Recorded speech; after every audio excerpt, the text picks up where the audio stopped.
안녕하세요. 김효석입니다. 이번 주에 함께 책은 좋은 엄마가 스마트폰을 이긴다 라는 책입니다. 이 작가분은 이제 선생님이세요. 그래서 현장에서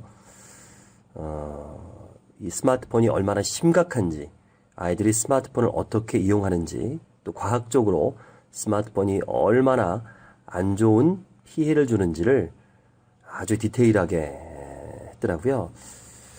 저도 제 딸이 나름 좀 모범생이에요. 그래도 뭐 제가 보기엔 그래요. 그런데도 제어가 안 됩니다. 스마트폰 제어가.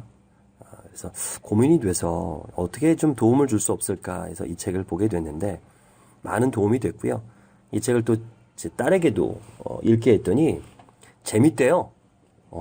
본인의 이야기잖아요. 본인들의 이야기가 잘 돼 있다고 해서 혹시 주변에 스마트폰 때문에 힘들어 하시는 부모님이 계시다면 꼭 보셨으면 하고요. 자녀들에게도 읽혔으면 좋겠습니다. 또 꼭 자녀가 없다 하더라도 누구나 다 스마트폰의 문제거든요. 어른들도 사실 중독도 있어요. 그래서 도움이 될 것 같습니다. 앞에 이제 저자의 말이 있고요. 뭐 추천의 글들이 있고 보면은 제목을 좀 읽어보면 흥미가 있으실 거예요. 스마트폰과 실종되는 가정. 엄마들은 왜 자녀에게 스마트폰을 사주게 될까? 스마트폰으로 심해지는 짜증과 거칠어지는 태도, 스마트폰이 가져오는 무관심, 대화단절, 폭력, 스마트폰 때문에 혹사당하는 우리 아이의 몸, 이런 이야기들. 또 학교에서 아이들의 스마트폰 중독에 대한 이야기가 있어요. 숨막히는 경쟁에 사로잡힌 아이들, 함께 놀 줄 모르는 아이들을 집어삼킨 스마트폰.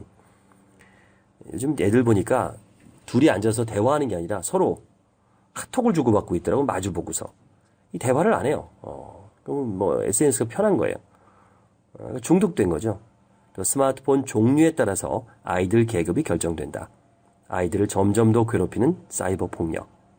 3장, 자녀의 스마트폰 중독을 막기 위한 유아기 가정교육.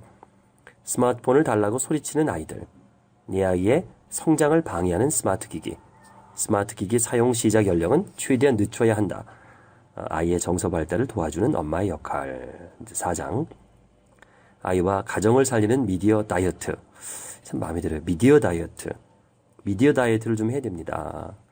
온 가족이 함께 해야 되고요. 또 미디어 다이어트를 어떻게 하면 성공할 수 있는지 노하우와 또 학교에서 함께하는 미디어 다이어트, 또 자녀의 미디어 다이어트는 부모 역할이 달려있다. 또 5장. 제가 많이 공감했던 부분인데요.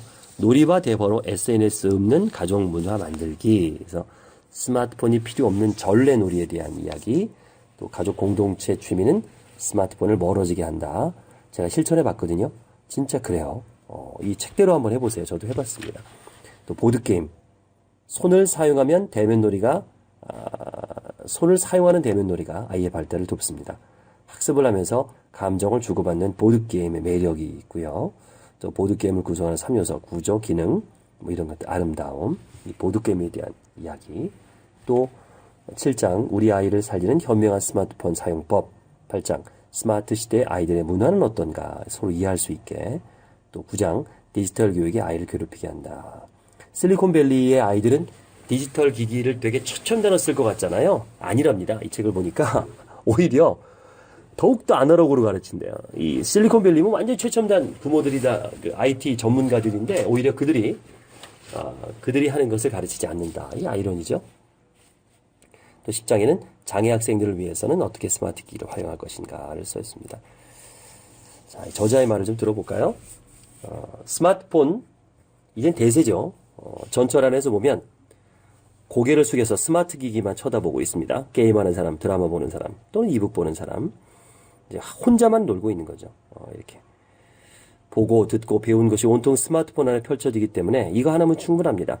무인도에 가면 뭘 갖고 가고 싶냐고 물어보면 스마트폰이라고 하는 친구들이 굉장히 많습니다. 그것만 있으면 심심하지 않대요. 그걸로 소통할 수 있다라고 착각하고 있는 거죠. 요즘 아이들은 가상세계 SNS를 통해서 예전에 비해서 많은 친구들을 두고 있지만 정작 현실에서 사람과 사람이 직접 만남으로써 생기는 따뜻함을 느끼지 못하고 있습니다. 그래서 그런지 아이들은 고민하고 해결 방법을 찾고 있어요. 아이들 자체도 지금 고민하고 있는 거예요. 자, 그들을 직접 만나서 이야기를 하면서 스마트폰으로 생기는 많은 아픔과 눈물들을 경험을 했고요. 공감할 수 있었습니다. 이제는 더 이상 미룰 수 없다는 마음에 미디어와 스마트폰에 관심을 갖고 연구하던 많은 교사와 학부모, 시민단체들이 한마음으로 장장 1년 동안 기획하고 고민한 이야기가 이 책에 들어있어요. 교실에서는 스마트폰에 의해서 많은 선생님들이 아이들과 신경전을 펼칩니다. 학교폭력, 사이버bullying, 그리고 스마트폰 중독, 게임 중독, 개인정보 노출, 개인 사생활 노출 등 부정적인 문제들로 생활지도가 점점 어려워지고 있다고 하소연을 합니다. 문제는 가정도 마찬가지죠. 대화는 점점 멀어지고 어떻게 소통하는지 모르는 아이들, 그들만의 세계에 빠져서 자폐가 돼가고 있는 거죠. 푸념을 넣어놓고 있는 겁니다. 하지만 어느 누구도 아이들에게 스마트폰을 어떻게 사용하는 것이 바람직하지를 가르쳐주지 않았어요. 그냥 어른들의 입장에서 스마트폰을 오래 한다고 느꼈을 뿐 강제로 아이들의 손에서 빼앗는 방법만이 유일한 수단이었습니다. 해결 방법은 되지 않거든요. 어떻게 가르쳐야 되는지, 어떻게 사용해야 되는지 부모들도 몰라요. 그래서 우리 다 같이 이걸 좀 배워볼 필요가 있습니다. 잘 쓰면 이게 좋은 거죠, 스마트폰이. 근데 잘못 쓰면 독이 되죠. 그래서 얼마나 무서운 것인지를 좀 안다면 스마트폰이 얼마나 힘든 건지, 위험한 것인지 안다면 해결하는 방법도 같이 찾을 수 있지 않을까요? 미국의 오바마 대통령은요, SNS에 글 올릴 때 주의해야 된다, 이렇게 했습니다. 이런 얘기했어요. 여러분이 무엇을 하든 그것이 여러분 인생의 가장 황금기에 튀어나와 팔목을 잡을 수 있습니다, 라고 말했어요. 저도 학생들에게 또 제 자녀에게 조심하라고 진짜 얘기 많이 하거든요. SNS에 글을 올릴 때는 진짜 조심해야 돼요. 많은 사람들이 보고 있기 때문에. 그런 경우 많죠. 직장인이 거기다가